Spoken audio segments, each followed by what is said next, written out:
Hello दोस्तों, मैं दीपक एक बार फिर अपने यूट्यूब चैनल स्टडी विद दीपक में आप सभी का स्वागत करता हूं। हम लोग इंडियन पॉलिटी के 2000 एमसीक्यू को कंप्लीट करने में लगे हुए हैं। इसी क्रम में आज हम पार्ट 5 में आगे के 50 और क्वेश्चन कंप्लीट करेंगे। दोस्तों, यदि आपको हमारा यह प्रयास अच्छा लगा हो और आप हमारे साथ अपडेट रहना चाहते हैं तो प्लीज़ हमारे चैनल को सब्सक्राइब कर लें ताकि हमारे नए वीडियो का नोटिफिकेशन आपको मिलता रहे। अब हम अपने 50 क्वेश्चनों को आज के देख लेते हैं। दोस्तों, हमने 200 क्वेश्चन तक कंप्लीट कर लिया था। आज हम 201 से 250 तक के प्रश्नों को देखेंगे।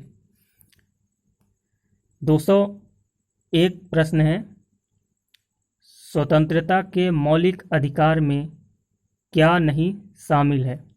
विचार एवं अभिव्यक्ति की स्वतंत्रता, अंतःकरण की स्वतंत्रता, प्राण एवं दैहिक स्वतंत्रता, बंदीकरण एवं नज़रबंदी के विरुद्ध संरक्षण की स्वतंत्रता।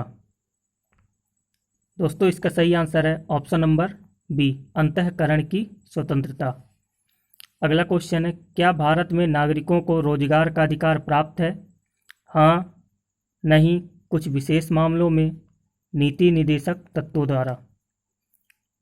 दोस्तों, इसका सही आंसर है ऑप्शन नंबर बी, नहीं। अगला क्वेश्चन है, क्या संविधान में मूल कर्तव्यों का उल्लेख शुरू से ही है? हाँ, नहीं, अप्रत्यक्ष रूप से 42वें संविधान संशोधन द्वारा। दोस्तों, इसका सही आंसर है ऑप्शन नंबर बी, नहीं। अगला क्वेश्चन है, किस संवैधानिक संशोधन अधिनियम द्वारा संविधान में मूल कर्तव्यों को शामिल किया गया है? 42वां संवैधानिक संशोधन अधिनियम 1976, 43वां संवैधानिक संशोधन अधिनियम 1977, सी 44वां संवैधानिक संशोधन अधिनियम 1978, डी 45वां संवैधानिक संशोधन अधिनियम 1980। दोस्तों, इसका सही आंसर है ऑप्शन नंबर ए।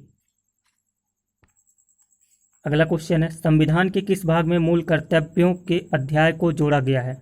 भाग 3 का, भाग 4, भाग 4 का, भाग 5।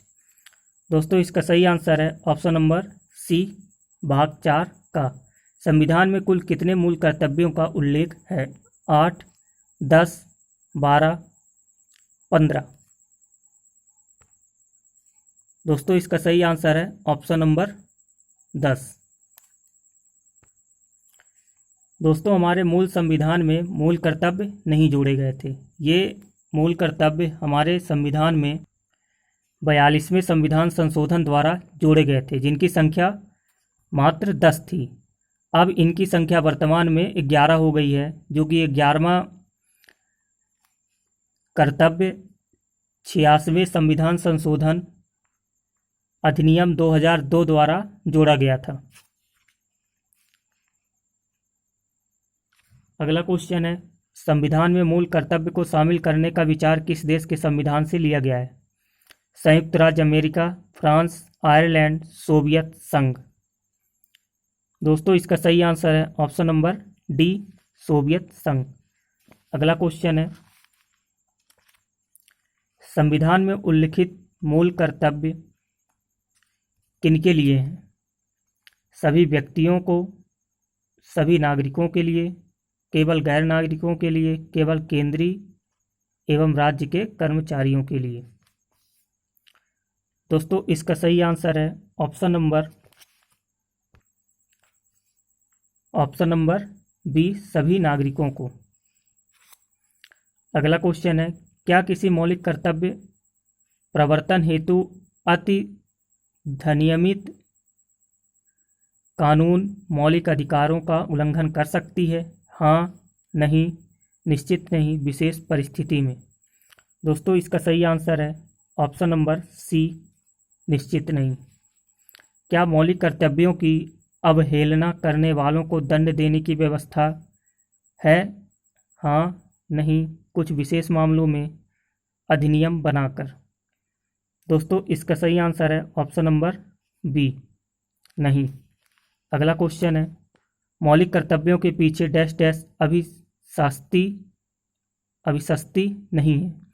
राजनैतिक, सामाजिक, वैधिक, नैतिक। दोस्तों इसका सही आंसर है ऑप्शन नंबर सी, वैधिक। अगला क्वेश्चन है, क्या मौलिक कर्तव्य संविधान की ओर से नागरिकों को निर्देश है? हाँ, नहीं, केवल कुछ मौलिक कर्तव्य, विशेष परिस्थिति में। दोस्तों इसका सही आंसर है ऑप्शन नंबर डी, विशेष परिस्थिति में। अगला क्वेश्चन है, संविधान में मूल कर्तव्यों को जोड़ने का क्या उद्देश्य है? मौलिक अधिकारों को अधिक प्रभावी बनाना, मौलिक अधिकारों के महत्व को कम करना, मौलिक अधिकारों और राज्य के नीति निर्देशक तत्वों के मध्य सामंजस्य स्थापित करना, राष्ट्र विरोधी एवं हिंसात्मक कृत्यों पर नियंत्रण करना। दोस्तों इसका सही आंसर है ऑप्शन नंबर डी, राष्ट्र विरोधी एवं हिंसात्मक कृत्यों पर नियंत्रण करना। अगला क्वेश्चन है, निम्न में से कौन मौलिक कर्तव्य नहीं है? संविधान का पालन करना, देश की एकता और अखंडता की रक्षा करना, धर्मनिरपेक्षता का पालन करना, सार्वजनिक संपत्ति को सुरक्षित रखना। दोस्तों इसका सही आंसर है ऑप्शन नंबर सी, धर्मनिरपेक्षता का पालन करना। अगला क्वेश्चन है, राज्य के नीति निर्देशक तत्वों का उल्लेख संविधान के किस भाग में है? भाग 2, भाग 3, भाग 4, भाग 5। दोस्तों इसका सही आंसर है ऑप्शन नंबर सी, भाग 4। अगला क्वेश्चन है, संविधान के किन अनुच्छेदों में राज्य के नीति निर्देशक तत्वों का उल्लेख है? अनुच्छेद 33 से 46, अनुच्छेद 34 से 48, अनुच्छेद 36 से 51, अनुच्छेद 37 से 52। दोस्तों इसका सही आंसर है ऑप्शन नंबर सी, अनुच्छेद 36 से 51। अगला क्वेश्चन है, विधि निर्माण में राज्य के नीति निर्देशक तत्वों का अनुपालन करना किनका कर्तव्य है? केंद्र सरकार का, राज्य सरकार का, उपयुक्त दोनों, उपयुक्त में से कोई नहीं। दोस्तों इसका सही आंसर है ऑप्शन नंबर सी, उपयुक्त दोनों। अगला क्वेश्चन है, निम्न में से किन विषयों में से संबंधित राज्य के नीति निर्देशक तत्वों के क्रियान्वयन हेतु मौलिक अधिकारों को सीमित किया जा सकता है? ए, शिक्षा, बी, सामाजिक न्याय, सी, आर्थिक न्याय, डी, अंतर्राष्ट्रीय क्षेत्र में शांति को बढ़ावा, ई, उपर्युक्त सभी। दोस्तों इसका सही आंसर है 218 क्वेश्चन नंबर का ई, उपर्युक्त सभी। अगला क्वेश्चन है, राज्य का नीति निर्देशक तत्व एक ऐसी चेक है जो बैंक की सुविधा अनुसार अदा की जाएगी, यह किसका कथन है?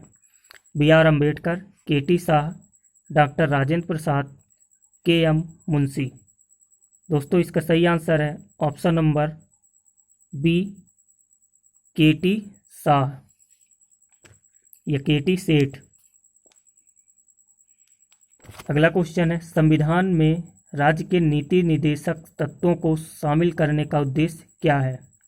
राजनैतिक लोकतंत्र की स्थापना, सामाजिक लोकतंत्र की स्थापना, सामाजिक आर्थिक लोकतंत्र की स्थापना, गांधीवादी आदर्शों के अनुरूप लोकतंत्र की स्थापना। दोस्तों इसका सही आंसर है ऑप्शन नंबर सी, सामाजिक आर्थिक लोकतंत्र की स्थापना। अगला क्वेश्चन है, किस संवैधानिक संशोधन अधिनियम ने राज्य के नीति निर्देशक तत्वों को मौलिक अधिकारों की अपेक्षा अधिक प्रभावशाली बनाया? 42वां संवैधानिक संशोधन अधिनियम 1976, 43वां संवैधानिक संशोधन अधिनियम 1977, 42वां संवैधानिक संशोधन अधिनियम 1978, 45वां संवैधानिक संशोधन अधिनियम 1980। दोस्तों इसका सही आंसर है ऑप्शन नंबर ए, 42वां संवैधानिक संशोधन अधिनियम 1976। अगला क्वेश्चन है, राज्य के नीति निर्देशक तत्वों और मौलिक अधिकारों के संबंध को मूल संवैधानिक व्यवस्था के अनुरूप सर्वोच्च न्यायालय ने किस मामले में किया? मिनर्वा मिल का मामला, सज्जन सिंह का मामला, मेनका गांधी का मामला, केशवानंद भारती का मामला। दोस्तों इसका सही आंसर है ऑप्शन नंबर ए, मिनर्वा मिल का मामला। अगला क्वेश्चन है, उपर्युक्त मामले में सर्वोच्च न्यायालय के निर्णय के पश्चात राज्य के नीति निदेशक तत्वों से संबंधित किस अनुच्छेद के क्रियान्वित के लिए ही मौलिक अधिकारों को सीमित किया जा सकता है? अनुच्छेद 38, अनुच्छेद 39 का खा, अनुच्छेद 40 खा, अनुच्छेद 41 खा गा। दोस्तों इसका सही आंसर है ऑप्शन नंबर बी, अनुच्छेद 39 का खा। अगला क्वेश्चन है, अब तक राज्य के नीति निदेशक तत्वों की सूची में कितनी बार वृद्धि की गई? 1, 2, 3, 4। दोस्तों इसका सही आंसर है ऑप्शन नंबर बी, 2। 42वें संवैधानिक संशोधन अधिनियम द्वारा कौन नए राज्य के नीति निदेशक तत्वों की वृद्धि की गई है? कमजोर, ऑप्शन नंबर ए, कमजोर वर्ग को समान न्याय एवं निःशुल्क कानूनी सहायता, उद्योग एवं अन्य उपक्रमों में श्रमिकों की भागीदारी, बच्चों को स्वस्थ रूप से विकास के लिए अवसर एवं सुविधाएं, वन्य प्राणियों की सुरक्षा, उपर्युक्त सभी। दोस्तों इसका सही आंसर है ऑप्शन नंबर ई, उपर्युक्त सभी। अगला क्वेश्चन है, 44वें संवैधानिक संशोधन अधिनियम द्वारा व्यष्टियों और व्यक्तियों के संबंधों में क्या अंतर स्थापित किया गया? आय की असमानताओं को कम करने का प्रयास, प्रतिष्ठा की असमानताओं को कम करने का प्रयास, सुविधाओं की असमानताओं को कम करने का प्रयास, अवसरों की असमानताओं को कम करने का प्रयास, या उपर्युक्त सभी। दोस्तों इसका सही आंसर है ऑप्शन नंबर ई, उपर्युक्त सभी। अगला क्वेश्चन है, मौलिक अधिकार और राज्य के नीति निदेशक तत्वों में प्रमुख अंतर क्या है? सामान्यतः राज्य के नीति निदेशक तत्वों पर मौलिक अधिकारों को वरीयता प्राप्त है। मौलिक अधिकार नकारात्मक हैं, जबकि राज्य के नीति निदेशक तत्व सकारात्मक है। सी, मौलिक अधिकारों का न्यायिक प्रवर्तन किया जा सकता है, जबकि राज्य के नीति निदेशक तत्वों के संबंध में ऐसा संभव नहीं है। या डी, उपर्युक्त सभी। दोस्तों इसका सही आंसर है ऑप्शन नंबर डी। अगला क्वेश्चन है, राज्य के नीति निदेशक तत्वों को कितने वर्गों में विभाजित किया जा सकता है? सामाजिक एवं शिक्षा संबंधी तत्व, आर्थिक नीति से संबंधित तत्व, शासन संबंधी तत्व, अंतर्राष्ट्रीय शांति एवं सुरक्षा संबंधी तत्व, प्राचीन स्मारकों एवं ऐतिहासिक महत्व की वस्तुओं से संबंधित तत्व, या उपर्युक्त सभी। दोस्तों इसका सही आंसर है ऑप्शन नंबर एफ, उपर्युक्त सभी। अगला क्वेश्चन है, क्या राज्य के नीति निदेशक तत्वों पर गांधीवादी विचारधाराओं का प्रभाव है? हाँ, नहीं, केवल कुछ निदेशक तत्वों पर, सभी निदेशक तत्वों पर। दोस्तों इसका सही आंसर है ऑप्शन नंबर ए, हाँ। अगला क्वेश्चन है, अनुच्छेद 51 के अनुसार राज्य अंतर्राष्ट्रीय क्षेत्र में किन नीतियों का अनुपालन करेगा?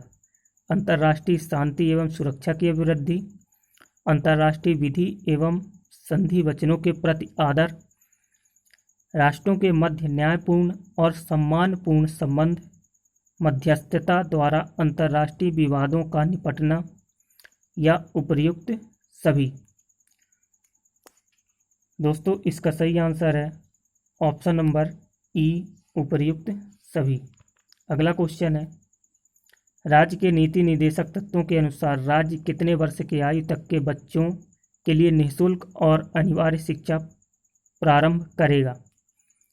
दोस्तों इसका सही आंसर है ऑप्शन नंबर सी, 14 वर्ष। अगला क्वेश्चन है, किस अनुच्छेद में न्यायपालिका का कार्यपालिका से पृथक्करण का उल्लेख किया गया है?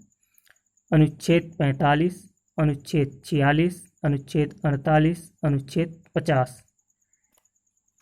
दोस्तों इसका सही आंसर है ऑप्शन नंबर डी, अनुच्छेद 50।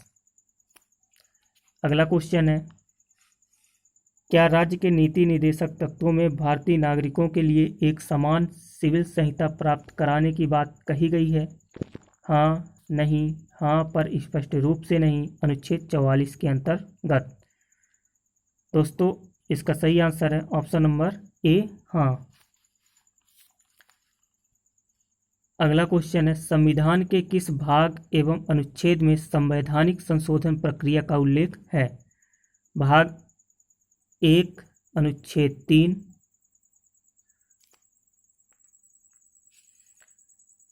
भाग 8 अनुच्छेद 239, भाग 16 अनुच्छेद 336, भाग 20 अनुच्छेद 368। दोस्तों, इसका सही आंसर है ऑप्शन नंबर डी, भाग 20 अनुच्छेद 368। अगला क्वेश्चन है, संविधान में संशोधन कितने प्रकार से किया जा सकता है? 2, 3, 4, 5। दोस्तों, इसका सही आंसर है ऑप्शन नंबर बी, 3 प्रकार से। अगला क्वेश्चन है, संविधान में संशोधन प्रक्रिया में क्या जनमत संग्रह की व्यवस्था है? हाँ, नहीं, यदि संसद के दोनों सदन 4/5 बहुमत से प्रस्ताव पारित कर दें, यदि संसद के दोनों सदन सर्वसम्मति से प्रस्ताव पारित करें। दोस्तों, इसका सही आंसर है ऑप्शन नंबर बी, नहीं। अगला क्वेश्चन है, क्या संविधान संशोधन प्रक्रिया की पहल सामान्यतः राज्य विधानमंडल कर सकता है? हाँ, नहीं, यदि राज्यों के हितों का मामला हो, राज्य सूची के मामलों में। दोस्तों, इसका सही आंसर है ऑप्शन नंबर बी, नहीं। अगला क्वेश्चन है, संवैधानिक संशोधन हेतु विधेयक सर्वप्रथम कहाँ प्रस्तुत किया जाता है? संसद, राज्यसभा, राज्य विधानमंडल या लोकसभा? दोस्तों, 238 का सही आंसर है ऑप्शन नंबर ए। अगला क्वेश्चन है, संवैधानिक संशोधन के लिए विधेयक को संसद के किस सदन में पेश किया जाता है? लोकसभा, राज्यसभा, दोनों सदनों की संयुक्त बैठक में, किसी भी सदन में? दोस्तों, इसका सही आंसर है ऑप्शन नंबर डी, किसी भी सदन में। अगला क्वेश्चन है, क्या संवैधानिक संशोधन विधेयक को राष्ट्रपति से संस्तुति प्राप्त करना आवश्यक है? हाँ, नहीं, केवल कुछ अनुच्छेदों के लिए, सभी संशोधनों में। दोस्तों, इसका सही आंसर है ऑप्शन नंबर ए, हाँ। अगला क्वेश्चन है, संवैधानिक संशोधन विधेयक को राज्य विधानमंडलों के पास कब भेजा जाता है? राष्ट्रपति की संस्तुति मिलने के पूर्व, राष्ट्रपति की संस्तुति मिलने के पश्चात, किसी भी समय संशोधन प्रस्तुत करने के पूर्व। दोस्तों, इसका सही आंसर है ऑप्शन नंबर ए, राष्ट्रपति की संस्तुति मिलने के पूर्व। अगला क्वेश्चन है, राज्य विधानमंडल को कितनी अवधि के भीतर संवैधानिक संशोधन विधेयक को स्वीकार या अस्वीकार करना पड़ता है? 60 दिन, 180 दिन, 1 वर्ष, कोई निश्चित सीमा नहीं? दोस्तों, इसका सही आंसर है ऑप्शन नंबर डी, कोई निश्चित सीमा नहीं। भारतीय संविधान में संवैधानिक संशोधन निम्न में से किस प्रकार से होता है?